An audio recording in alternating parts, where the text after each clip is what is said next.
Dans un petit quartier résidentiel huppé d'Abidjan, une cuisine aux murs blancs brillait d'une propreté presque exagérée. Le parfum du savon à vaisselle citronnée se mêlait à l'odeur tiède du foufou réchauffé. Assise devant un évier débordant de casseroles grasses, Mariam, la domestique, laissait échapper des larmes silencieuses.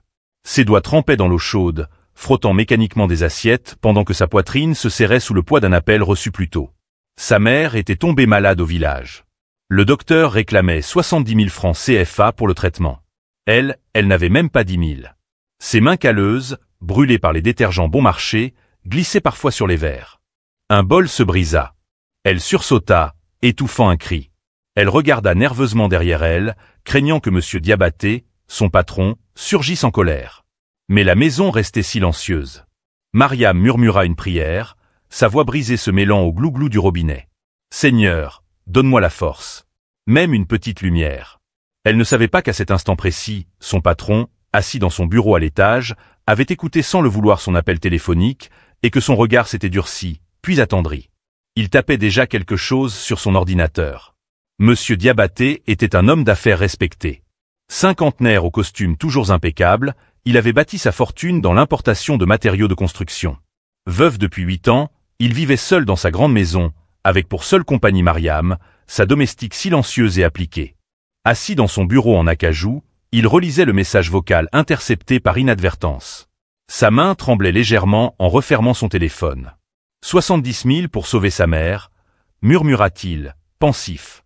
Il avait connu la misère dans sa jeunesse, avant de gravir chaque marche avec acharnement. Le désespoir dans la voix de Mariam avait réveillé quelque chose d'ancien en lui. Une douleur enfouie. Une promesse jamais tenue à sa propre mère, partie trop tôt. Son regard se posa sur une petite enveloppe brune posée à droite de son clavier. Elle contenait de l'argent destiné à l'achat d'un cadeau pour un partenaire d'affaires. Il la prit, l'ouvrit, compta silencieusement. 100 000 francs CFA. Il resta quelques secondes immobile, comme en pleine lutte intérieure. Puis il rangea les billets dans une autre enveloppe blanche sur laquelle il écrivit simplement « Mariam, urgent ».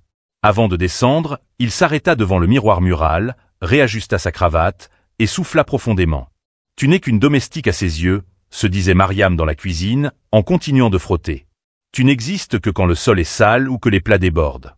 Il ne lèverait jamais un doigt pour toi. » Et pourtant, à cet instant précis, ce même homme s'apprêtait à faire un pas qu'elle n'aurait jamais imaginé. Le sol de marbre craquait à peine sous les pas discrets de M. Diabaté. Depuis l'étage, il descendait lentement les escaliers, une main posée sur la rampe en bois sculpté. Dans l'autre, il tenait fermement l'enveloppe blanche. Dans la cuisine, Mariam n'avait pas remarqué sa présence. Sa tête était penchée vers l'évier, ses épaules tremblaient encore par moments. Elle portait une robe en coton bleu délavé, tachée de savon et de sueur. Il la regarda en silence quelques secondes. Ses mains agitées, sa nuque fragile, ses pieds nus sur le carrelage froid. Puis il entra doucement. Mariam. Elle sursauta, manquant de laisser tomber une cuillère. Elle se retourna rapidement, s'essuyant les joues avec le dos de la main. « Oui, monsieur. Pardon, j'ai presque fini. » Il s'approcha sans hausser la voix. Son regard était étrangement doux. « Je passais juste pour te donner ceci. » Il tendit l'enveloppe blanche. Elle hésita. Une méfiance instinctive. Lentement, elle la prit, les mains tremblantes. Elle la retourna sans oser l'ouvrir. « C'est quoi ?»« Ouvre », répondit-il simplement. Elle écarta doucement le rabat. Ses yeux s'écarquillèrent.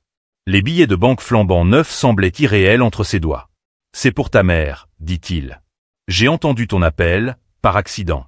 Je comprends plus que tu ne le crois. » La gorge de Mariam se serra. Aucun mot ne sortait. Juste des larmes. Pas de douleur cette fois, mais d'incrédulité.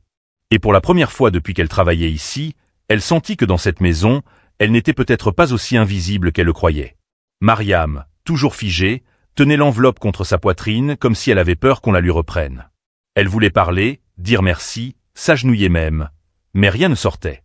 Son cœur battait trop fort. Monsieur Diabaté se détourna avec pudeur. « Je ne fais pas ça pour te mettre mal à l'aise. Tu n'as rien demandé. Je le fais parce que, parfois, on reconnaît sa propre douleur chez les autres. » Il alla s'asseoir dans le salon, dans son fauteuil en cuir vieilli, comme si cette confession lui demandait un effort. « Tu sais, ma mère aussi était malade, quand j'étais jeune. Mais je n'avais rien à lui offrir. Pas même un médicament. Et je l'ai perdue sans pouvoir l'aider. » Il soupira. Mariam s'était avancée sans bruit, s'arrêtant dans l'embrasure de la porte. Alors quand j'ai entendu ta voix, ce cri de désespoir. C'était comme si j'entendais le mien, 20 ans plus tôt. Il leva les yeux vers elle. Ne dis rien. Va à l'hôpital demain. Et s'il manque encore quelque chose, tu viens me voir. D'accord? Mariam hocha lentement la tête, incapable de retenir un sanglot discret. Merci. Merci beaucoup, monsieur. Que Dieu vous bénisse. Un silence doux suivit. Pas celui de la gêne, mais celui de la paix. Deux âmes que la douleur avait reliées, dans une maison trop souvent remplie de silences inutiles. Ce soir-là, Mariam n'arrivait pas à dormir.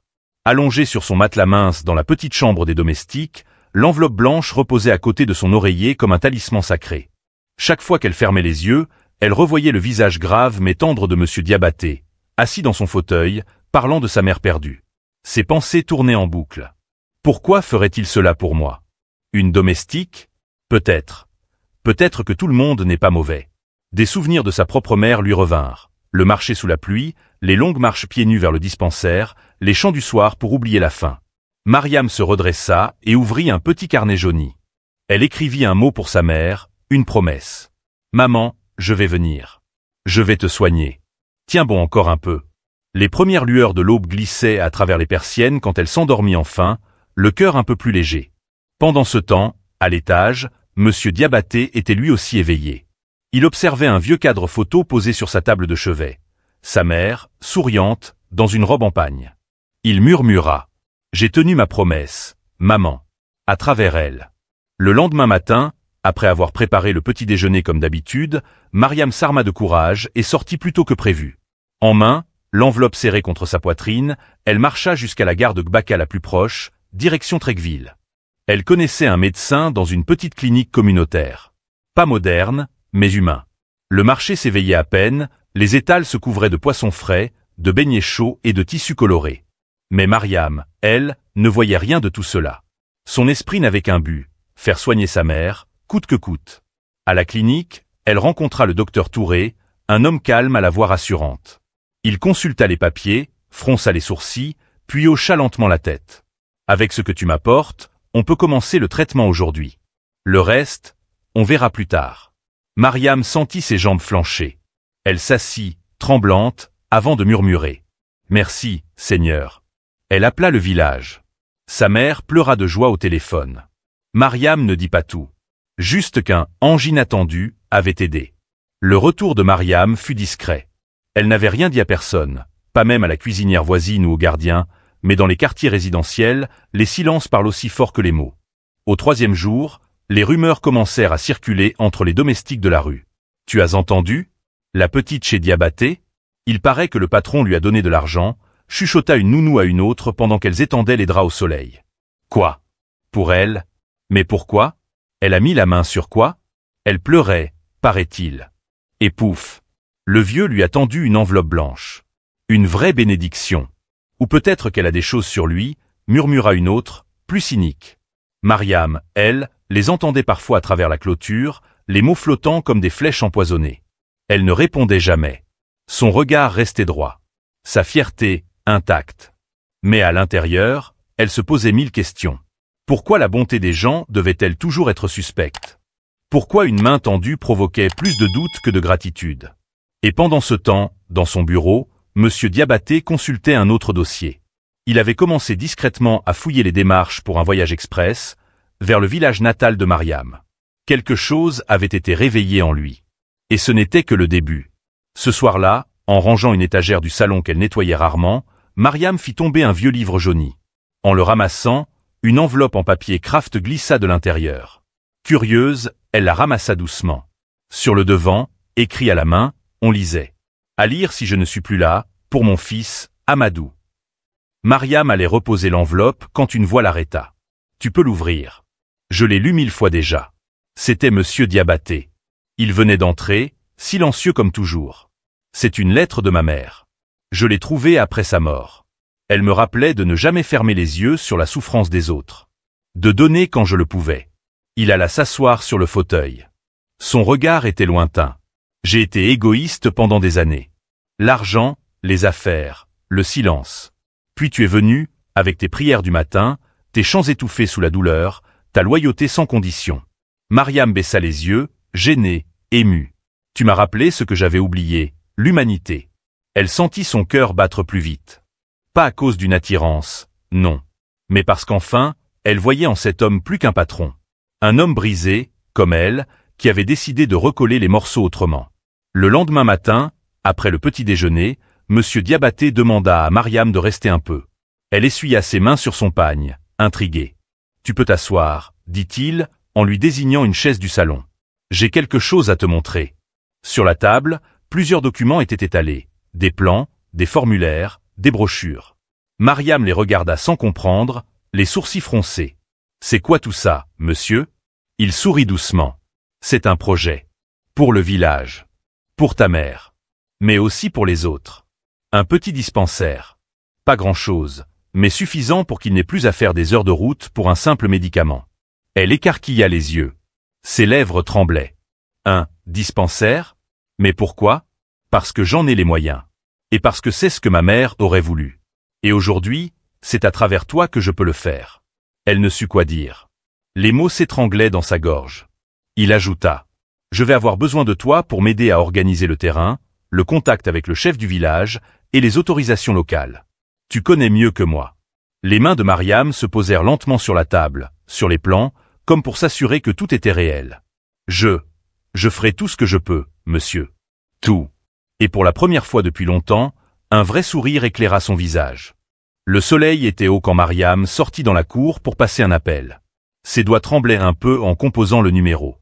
Elle entendit la tonalité, puis la voix familière de son grand frère, Karim. « Allô ? Karim, c'est moi, Mariam. »« Et ma sœur. Maman va mieux depuis hier. Le médecin est revenu ce matin. Écoute-moi bien, dit-elle avec émotion. Il y a quelque chose que tu dois dire au chef du village. Monsieur Diabaté veut construire un dispensaire ici, pour nous. » Un silence. Puis une exclamation incrédule. « Hein ? Un dispensaire ? Tu plaisantes ? Je suis sérieuse. Il veut qu'on aide. Je dois revenir au village pour rencontrer les anciens, les responsables de la parcelle. » Karim n'en revenait pas. Il bégayait presque. « Mais Mariam, pourquoi ferait-il ça ? » Elle regarda le ciel, les larmes aux yeux. « Parce qu'il n'a pas oublié d'où il vient.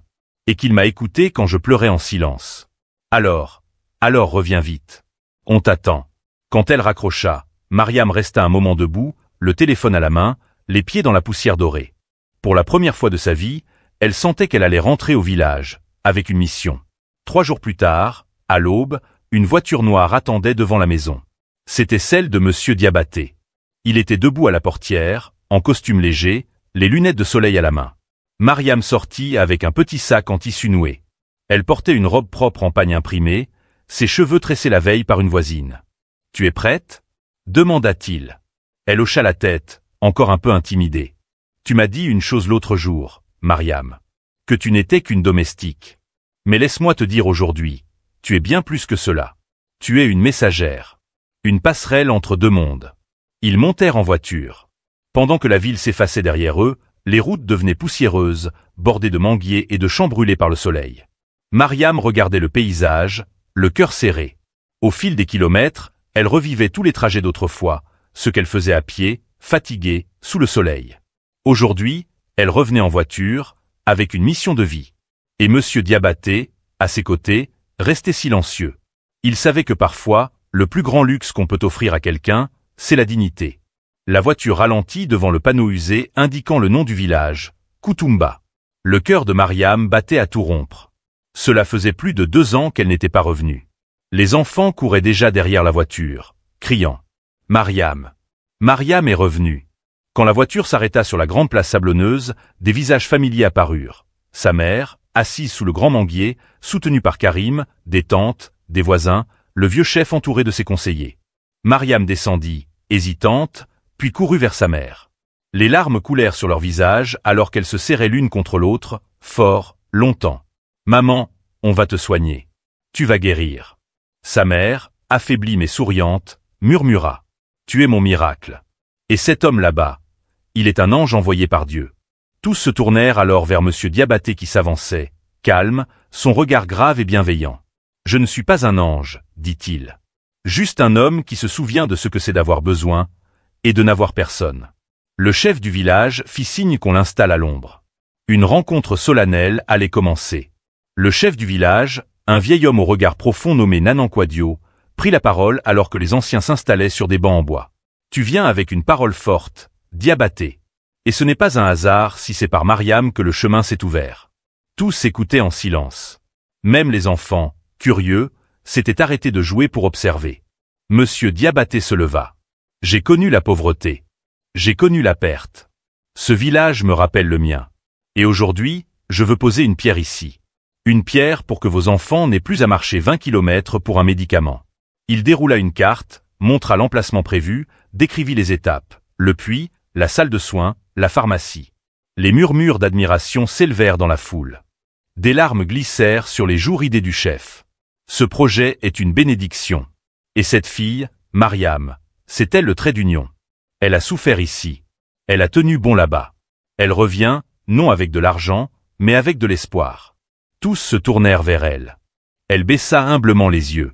À partir d'aujourd'hui, déclara le chef, Mariam portera le nom de Nzinga, celle qui revient avec la lumière. La foule applaudit, chantant son nom. Mariam se mit à pleurer doucement. Elle n'était plus seulement la domestique de quelqu'un. Elle était devenue une femme de lien. Le soir même, le village s'était transformé. Sous les lampes à pétrole et les étoiles éclatantes du ciel africain, les femmes avaient préparé un repas en l'honneur de Mariam et de Monsieur Diabaté. Foutou banane, sauce graine, atiéké, poisson braisé et du jus de bissap frais. Des tambours commencèrent à résonner, lents d'abord, puis en rythme. Les anciens, chacun leur tour, s'approchèrent pour bénir Mariam. Le premier posa une main rugueuse sur son front. Que tes pas ne soient jamais bloqués. Le deuxième lui donna une calebasse remplie de feuilles de baobab. Que ta voix soit entendue partout où elle portera la vérité. Puis vint la bénédiction la plus symbolique. Une vieille femme aveugle, respectée comme une prophétesse, s'avança, guidée par deux enfants. Elle prit les mains de Mariam, les serra fort, et murmura. Tu étais l'eau cachée sous la terre. Aujourd'hui, tu jaillis comme une source pour ton peuple. Les tambours s'intensifièrent, et soudain, tout le monde se leva et dansa. Mariam aussi. Pour la première fois depuis très longtemps, elle dansa, pas pour oublier sa douleur, mais pour célébrer la lumière qui venait enfin. Et Monsieur Diabaté, assis à l'écart, regardait tout cela. Un sourire rare, sincère, éclairait son visage. Ce jour-là, il comprit que parfois, en aidant quelqu'un à se relever, on se relève soi-même. Quelques jours plus tard, le soleil tapait fort sur le terrain sablonneux situé non loin du vieux baobab, aux abords du village. Les travaux du dispensaire venaient de commencer. Des hommes du village, jeunes et vieux, creusaient à la pelle, transportaient des briques, déchargeaient du ciment. Mariam, en panier noué, les aidait à porter de l'eau, distribuer les repas, et s'assurer que tout se passait selon les plans. Monsieur Diabaté se tenait auprès du contremaître, discutant des fondations. « Je veux que ce bâtiment tienne 50 ans, pas 5. On ne fait pas les choses à moitié, dit-il en essuyant la sueur de son front. Un vieux griot chantait à l'ombre d'un arbre, improvisant des couplets qui racontaient déjà l'histoire de la fille revenue avec la lumière. Nzinga, Nzinga, fille au pagne de flamme. Elle est partie pauvre, revenue femme. Les enfants l'imitaient, chantant à tue-tête, courant autour du chantier. Ce jour-là, la première pierre fut posée. Pas par un homme d'affaires, ni un chef, mais par Mariam. Les anciens insistèrent pour que ce soit elle. Elle s'agenouilla, prit la pierre avec respect, la plaça à la base des fondations. Puis elle murmura. « Pour ma mère. Pour nos enfants. Pour demain. » Et tous applaudirent.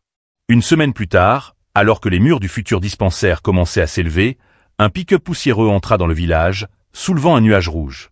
2 journalistes en descendirent. Un homme en chemise à carreaux et une femme au micro brillant, curieuse et vive. « Nous venons de la chaîne RTI. On nous a parlé d'une initiative incroyable, lancée par une domestique et un homme d'affaires. » Le chef les accueillit avec un large sourire. « Venez, venez voir comment la lumière est revenue par les mains d'une fille qu'on croyait invisible. » Ils interviewèrent Mariam, hésitante au début, puis plus assurée. Elle raconta son histoire, la vaisselle en larmes, la main tendue de Monsieur Diabaté, la décision de revenir, la pose de la première pierre. « Et vous, que ressentez-vous aujourd'hui » demanda la journaliste. Mariam fixa la caméra, les yeux brillants. « Je ressens que, même celles qu'on oublie dans les cuisines peuvent changer le monde, si quelqu'un leur donne une chance. » Le reportage fut diffusé le lendemain. À Abidjan, à Bouaké, jusqu'à Dakar. Le visage de Mariam, simple mais digne, toucha les cœurs. Et partout, des messages commencèrent à affluer. Elle n'était plus seule. Elle était devenue un symbole. Le soir même de la diffusion du reportage à la télévision, alors que le village s'illuminait de rire et de fierté, Mariam reçut un appel sur le vieux téléphone portable que lui avait prêté son frère. « Allô » fit-elle, un peu méfiante. « Bonjour, mademoiselle Mariam. Ici le ministère de la Santé publique. » Elle resta figée. « Nous avons vu votre reportage. Votre initiative, votre histoire, elle nous a profondément touchés. Le ministre souhaite vous rencontrer. Et monsieur Diabaté également. » Mariam resta muette un instant, le cœur battant si fort qu'elle en oubliait de respirer. « Moi ? Mais je ne suis qu'une. Vous êtes une actrice du changement. Et nous voulons vous soutenir. Ce que vous avez commencé à Koutoumba mérite d'être étendu. » Quand elle raccrocha, elle était blanche comme un linge. Elle alla s'asseoir près de sa mère, qui reposait sous le manguier. Elle prit sa main, encore frêle, et murmura. « Maman, tu entends ? Le monde commence à écouter. » Sa mère lui sourit, les yeux mi-clos. « C'est parce que tu n'as pas crié pour toi. Tu as crié pour nous tous. » 2 jours plus tard, Mariam et monsieur Diabaté reprirent la route pour Abidjan. Cette fois, le trajet avait une autre signification. Ils ne revenaient pas simplement d'un voyage. Ils revenaient porteurs d'un message, d'un projet, d'un espoir. À leur arrivée, ils furent accueillis au ministère de la Santé par une délégation officielle. On leur proposa du thé, des rafraîchissements, et surtout un partenariat. « Monsieur Diabaté, mademoiselle Mariam, ce que vous avez commencé est unique, » déclara le ministre. « Nous voulons créer un modèle pilote basé sur votre action, et former d'autres jeunes femmes à devenir des relais communautaires dans les zones rurales. » Mariam n'en revenait pas. Elle serrait ses mains sur ses genoux, les yeux baissés, intimidée par tant de regards. « Je n'ai pas étudié, monsieur. Je n'ai pas de diplôme, ni titre. » Le ministre se pencha légèrement vers elle, souriant. « Mais vous avez la compassion, le courage et la vérité. Et parfois, ce sont les seuls diplômes qu'on attend de ceux qui veulent changer le monde. » Monsieur Diabaté posa une main rassurante sur l'épaule de Mariam. Elle leva les yeux vers lui, et pour la première fois, elle se sentit non seulement utile, mais légitime. Quelques jours plus tard, un dîner d'honneur fut organisé à l'Hôtel Ivoire à Abidjan. Une réception modeste, mais symbolique, réunissant des représentants du gouvernement, des ONG, des journalistes, et surtout Mariam. Elle portait un boubou ivoirien blanc et or, prêté par la styliste du ministère. Ses cheveux étaient relevés, son regard droit, mais ses mains tremblaient encore un peu. Elle n'avait jamais mis les pieds dans un tel lieu. Monsieur Diabaté, vêtu d'un grand boubou basin bleu nuit, l'accueillit à l'entrée de la salle. « Ce soir, tu n'es pas ma domestique. Tu es mon égale, mon associé dans ce projet. » À l'intérieur, les projecteurs créaient une lumière chaude, les convives applaudissaient à leur arrivée. Pendant le repas, on lui demanda de prendre la parole. D'abord hésitante, Mariam s'avança doucement vers le pupitre. « Je suis née dans un village oublié. J'ai lavé des assiettes en pleurant. Mais aujourd'hui, je me tiens ici, pas pour moi, mais pour celles qui lavent encore en silence, en attendant qu'on les voie. » La salle, silencieuse, était suspendue à ces mots. Puis un tonnerre d'applaudissements. Et au fond de la pièce, une petite fille en uniforme scolaire regardait Mariam avec des yeux émerveillés. Elle venait de trouver son modèle. Le lendemain du dîner d'honneur, alors que Mariam aidait à trier les dossiers du projet avec l'équipe de monsieur Diabaté, un agent entra dans le bureau avec une grande enveloppe Kraft. « Ce sont des lettres, » dit-il. « Beaucoup de lettres. Toutes pour elle. » Mariam ouvrit les yeux, surprise. « Pour moi ?» Ils étalèrent les courriers sur la table. Des enveloppes venant de tout le pays, de jeunes filles, de femmes âgées, de domestiques, d'enseignantes, de mères seules, toutes touchées par son histoire. Elle ouvrit la première. Une jeune fille de Korogo écrivait « Je croyais que ma vie se limiterait à balayer les couloirs d'une maison. Mais vous m'avez montré qu'on peut porter la lumière, même les mains pleines de poussière. » Une autre lettre disait simplement « Je n'ai jamais été fière de mon prénom, jusqu'à aujourd'hui. Je m'appelle Mariam, moi aussi. » Mariam posa ses mains sur les lettres, émue, submergée. « Elles m'écrivent comme si j'étais une héroïne, murmura-t-elle. »« Parce que tu en es une, » répondit doucement monsieur Diabaté. « Une héroïne qui ne porte pas de cape, mais un tablier. Et maintenant, un destin. » Le lundi suivant, une conférence de presse fut organisée dans les locaux du ministère de la Santé. Les banderoles affichaient en grand « Programme Zinga, santé pour tous ». En dessous, on voyait une photo de Mariam tenant une pelle, posant la première pierre du dispensaire de Koutoumba. Journalistes, caméras, flash. Mariam se tenait sur l'estrade, à côté de M. Diabaté et de plusieurs responsables du gouvernement. Le ministre s'avança au micro. Ce programme national, inspiré par l'histoire de Mariam Diabaté, dite Nzinga, vise à construire 15 dispensaires communautaires dans les zones oubliées, avec des relais féminins formés dans chaque village. Le changement part du terrain. Et ce changement porte aujourd'hui le nom d'une ancienne domestique devenue symbole de dignité. Les applaudissements fusèrent. Puis Mariam s'approcha à son tour. Micro en main, elle déclara simplement. Ce que nous construisons, ce ne sont pas seulement des murs. C'est une voix pour celle qu'on n'a jamais entendue. À cet instant, même les plus sceptiques dans la salle comprirent. Elle n'était pas un miracle passager. Elle était un mouvement. Et pendant ce temps, dans son village, les murs du dispensaire prenaient forme. Brique après brique. Rêve après rêve. Quelques semaines plus tard, alors que Mariam rentrait d'une réunion avec l'équipe de coordination du projet, elle trouva une enveloppe sur son lit, dans sa petite chambre restée simple malgré tout. L'écriture était familière. Elle l'ouvrit, curieuse. À l'intérieur, une feuille soigneusement pliée. Une lettre. Mariam. Le jour où je t'ai vu pleurer devant ton évier, je ne savais pas que tu changerais ma vie. Tu m'as rappelé ce que signifie être humain.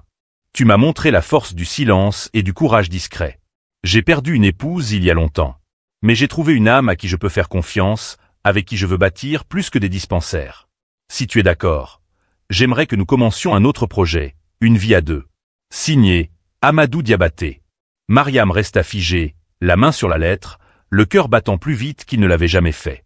Elle sortit en courant dans le jardin, les yeux brillants. Et là, il était assis, calmement, sous le grand arbre, comme s'il l'attendait. Il se leva, sans un mot. Ils se regardèrent longtemps. Puis Mariam sourit. Doucement, lentement, et dit seulement « Oui, bâtissons ensemble ». Quelques mois plus tard, dans une cérémonie intime et sobre, Mariam et Amadou Diabaté s'unirent devant une petite assemblée. Pas de faste, pas de médias. Juste des proches, des chants traditionnels, et un immense arbre baobab comme témoin. Mariam portait une robe simple en tissu kita ivoirien, les cheveux ornés de perles. Elle était radieuse. Amadou, dans un grand boubou blanc, la regardait comme on regarde l'avenir avec espoir. Leurs vœux furent courts, mais puissants. « Tu m'as vu quand j'étais invisible », dit Mariam. « Aujourd'hui, je choisis de t'aimer pour ce que tu as réveillé en moi. » « Et moi, répondit Amadou, je choisis de marcher avec toi, main dans la main, là où il n'y avait que solitude avant toi. » La foule applaudit. Le chef du village de Koutoumba, assis au premier rang, versa même une larme discrète. Après la cérémonie, ils ne partirent pas en lune de miel à l'étranger. Non, ils retournèrent ensemble poser les dernières briques du dispensaire. Main dans la main, en sandales, dans la terre rouge de leur mission partagée. Ils avaient choisi de ne pas fuir leur passé, mais de construire l'avenir sur ses fondations. Le jour tant attendu arriva. Le dispensaire de Koutoumba, terminé, peint en blanc et bleu, était prêt à accueillir ses premiers patients. Une pancarte à l'entrée lisait « Centre de santé Nzinga, pour la vie et l'espoir ». Les villageois s'étaient rassemblés dès l'aube. Des femmes avaient tressé des guirlandes de feuilles de palmier. Les enfants portaient des pancartes avec des dessins faits à la craie. Les anciens étaient assis en habits traditionnels, solennels. Mariam, en blouse blanche symbolique, coupa le ruban avec des ciseaux tendus par le préfet. Par ce geste, déclara le chef du village, nous ouvrons une porte vers la dignité, la santé et l'avenir. Les applaudissements fusèrent. Le griot chanta. Elle est venue avec les mains nues. Aujourd'hui elle soigne, elle construit, elle unit. La première patiente fut une jeune fille fiévreuse, emmenée par sa mère. Mariam l'accueillit elle-même. La mère pleura de soulagement. À l'entrée, Amadou tenait un registre et nota « Première vie protégée ». Puis il regarda Mariam, debout dans l'ombre du bâtiment qu'elle avait rêvé. « Ce n'est pas la fin », murmura-t-il. « C'est le commencement ». Quelques semaines après l'ouverture du dispensaire, Mariam remarqua un petit garçon qui passait chaque jour devant la cour, un cahier déchiré sous le bras, s'arrêtant pour regarder les infirmiers. Un matin, elle l'appela. « Toi, viens ici. Comment tu t'appelles ?»« Moussa, madame, » répondit-il timidement. « Tu vas à l'école ? » ?»« Y a pas école ici, madame. C'est loin. Et j'ai pas de chaussures. » Cette nuit-là, Mariam en parla à Amadou.